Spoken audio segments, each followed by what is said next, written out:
ఇప్పుడు నేను ఇక్కడ మిమ్మల్ని కోరేది ఏంటంటే, ఇక్కడ నా ఆలోచన ఒకటి, ఈ ఊరు నారావారిపల్లి రెండు కూడా నేను ప్రూఫ్ ఆఫ్ కాన్సెప్ట్ కింద పైలట్ కింద తీసుకున్నా. ఇది సక్సెస్ అయితే రాష్ట్రం అంతా చేయాలనేది నా ఉద్దేశం.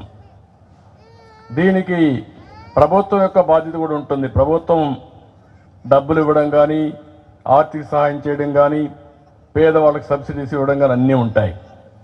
కానీ ఇక్కడుండే వ్యక్తులు, మీ అన్న నీకు గైడ్ చేసింది,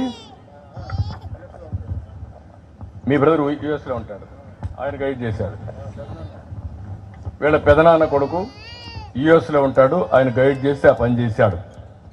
ఇప్పుడు నేను ఇక్కడ మిమ్మల్ని అందరినీ కోరేది ఏంటంటే, ఈ ఊర్లో ఉండే వాళ్ళందరి పేర్లు సర్పంచ్ తయారు చేస్తాడు. ఇక్కడ ఫార్చునేట్లీ మనవాడే ఉన్నాడు, తెలుగుదేశం సర్పంచే ఉన్నాడు. రేపటి నుంచి ఆ పని అంతా ఆయన చేస్తాడు, ఊర్లో వాళ్ళందరితో మాట్లాడతాడు. ఊర్లో ఉండే వాళ్ళే మేనేజ్మెంట్ తీసుకోవాలి. మీరు మేనేజ్మెంట్ తీసుకుంటే ఎన్టీఆర్ మెమోరియల్ ట్రస్ట్, ఎన్టీఆర్ పేరుతో పెట్టాం. ఫెసిలిటేటర్ రోలు ఎన్టీఆర్ మెమోరియల్ ట్రస్ట్ తీసుకుంటాం. మేము చేస్తాం ఆ పని చేసి, ప్రపంచంలో ఉండే ఈ ఊరి మీద అభిమానం ఉండేవాళ్ళు, ఎన్టీఆర్ వల్ల బాగుపడిన వాళ్ళు, సమాజం వల్ల బాగుపడిన వాళ్ళు, నా వల్ల బాగుపడిన వాళ్ళు, ఈ ఊరిలో ఉండే కుటుంబాలని బాగు చేసే బాధ్యత తీసుకోమని ఒక అప్పీల్ ఇస్తాం. అది ఒకరోజు 2 రోజులు కాదు. ఈ విషయం మీరు గుర్తుపెట్టుకోవాలి. Short term, medium term, long term.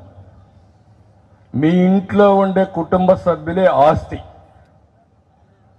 ఆ మెంబర్స్తోనే అదే ఒక పెట్టుబడిగా తీసుకొని, తద్వారా మీరు ఏ విధంగా ఆదాయం పెంచగలుగుతారో ఆలోచించాలి.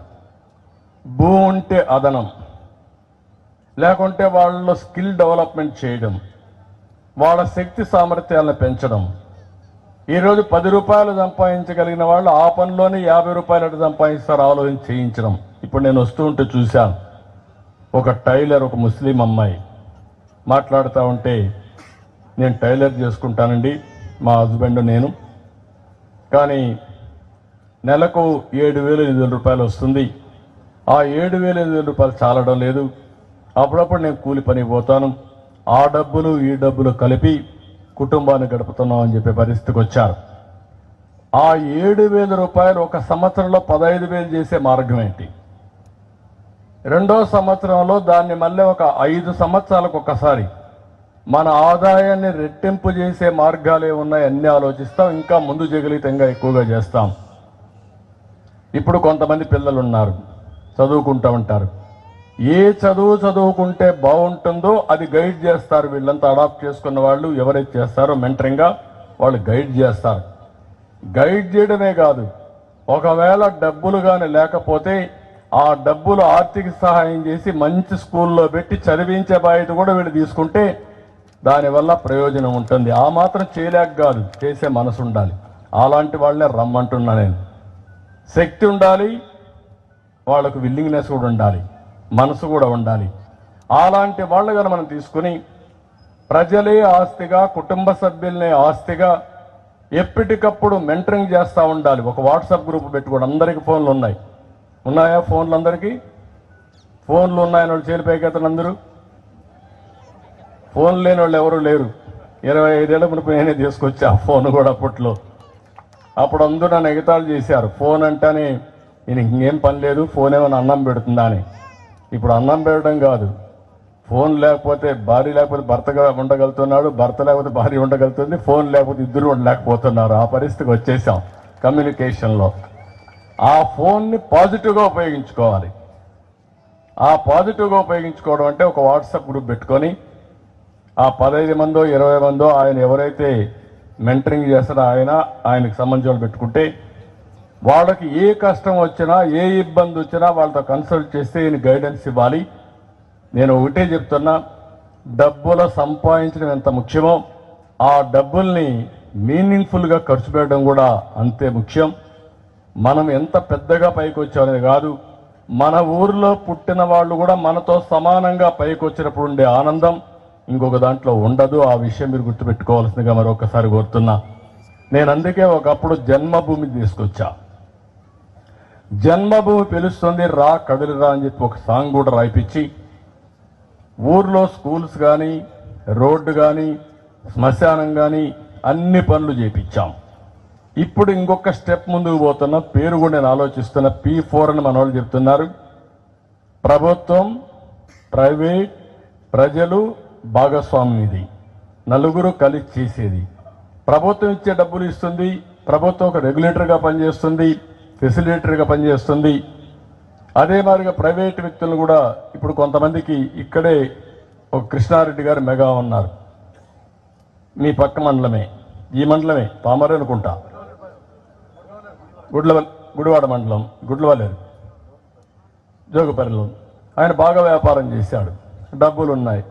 ఒక 30-40 కోట్ల రూపాయలు, లేకుంటే ఇంకా ఎక్కువ పెడుతుంటాడు. 50 కోట్ల రూపాయలు సంవత్సరానికి CSR కింద పెడతాడు. ఆ 50 కోట్లు తీసుకొని ఒక 50,000 కుటుంబాలను అడాప్ట్ చేసుకుని ఒక CEO అని పెట్టి 50,000 కుటుంబాలని ఒక 5 ఏళ్లలో పైకి తేగలిగితే, ఒక కంపెనీ ఎట్లా పైకి తీసుకొస్తారు ఆ విధంగా చేయగలిగితే ఎంత మార్పు వస్తుందో మీరే ఆలోచించండి.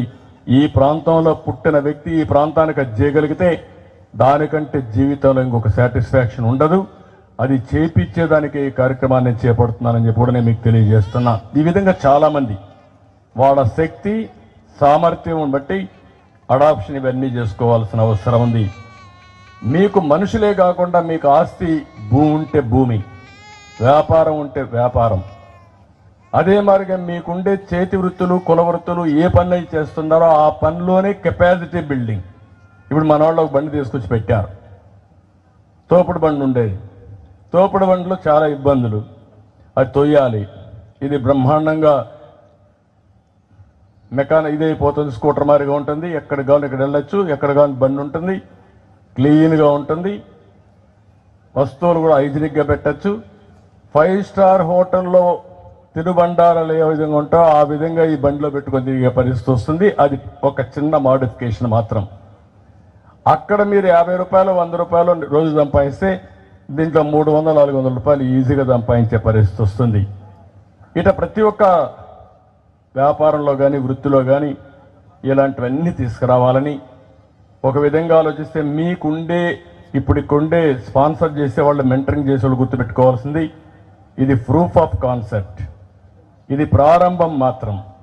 దీనికి ఇంకా కొంచెం టైం పడుతుంది. అందరూ ఆలోచన తీసుకొని ప్రపంచంలో ఒకప్పుడు మీరు ఆలోచిస్తే ఎప్పుడు కూడా రోడ్లు అధ్వానంగా ఉండేటివి ఇండియాలో.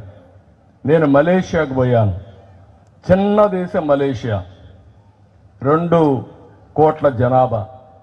ఆ దేశానికి పోతే ఒక రోడ్డు ఈస్ట్ వెస్ట్ కారిడార్ చూశాను, 8 లేన్ రోడ్డు BOT కింద వేశారు. అది చూసిన తర్వాత నాకు అనిపించింది, అప్పట్లోనే 110 కోట్ల జనాభా మన దేశానికి, ఒక్క రోడ్డు సరిగా లేదు. ఆ రోజు ప్రధానమంత్రి వాజ్పేయి గారి దగ్గరికి వచ్చి, మనం కూడా ఇలాంటి రోడ్లు వేయాలంటే డబ్బులు ఎక్కువ ఉన్నాయంటే, కాదు ఆలోచన ఉంటే డబ్బులు వస్తాయి, రోడ్డు అవుతుంది, మనం వేద్దామని వేస్తే ఫస్ట్ బిట్ వేసింది నెల్లూరు నుంచి చెన్నై వరకు వేసాం. అది వేసిన తర్వాత ప్రూఫ్ ఆఫ్ కాన్సెప్ట్ బాగుందంటే అక్కడి నుంచి దేశమంతా గోల్డెన్ క్వాడ్రిలేటరల్ రోడ్ వచ్చింది.